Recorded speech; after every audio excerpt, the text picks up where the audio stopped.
Hi everyone, we're going to make oat and date energy bites. So in a food processor, I'm going to put half a cup of blanched almond slivers and 1/3 cup of pecan halves. I'm going to pulse this till it looks like a coarse sand, and you don't want to over grind it because it'll become pasty. So I place that in a bowl and I'm going to set that to the side. I'm going to add half a cup of medjool dates that are pitted. I let those chop up for about a minute on high, and I have 2 tablespoons of peanut butter. You could also use almond butter or another nut or seed butter if you wanted to. And I'm going to go ahead and add this to this now. Also, I'm going to add 1 tablespoon of honey. You could also use maple syrup if you wanted to. 1 teaspoon of vanilla extract.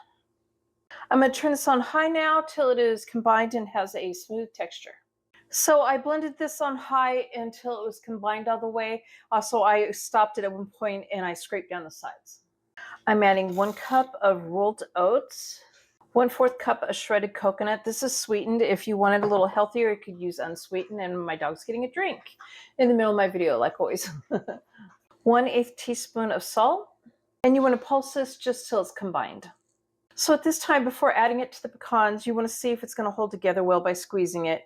If it's too dry, you could add a little water to it, like about a tablespoon at a time, or you could add some more peanut butter or some more honey to it. So I thought mine seemed too dry, so I went ahead and I added 1 more tablespoon of honey and 1 more tablespoon of peanut butter. Now it's holding together really well. I'm going to combine this now along with 1/4 cup of butterscotch chips. You could leave out the butterscotch chips if you want it to be a little healthier.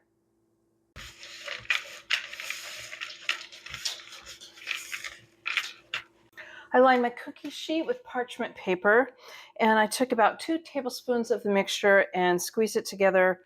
Roll it in your palms, just make a tight ball, and then you're going to place it on the cookie sheet.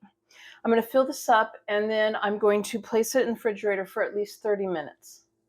So I actually lost the last video footage of my energy bites all completely done on a tray, but this is what it looks like. There is no baking to this, and I hope you guys like my video. Please give it a thumbs up and subscribe to my channel, and thank you guys for watching.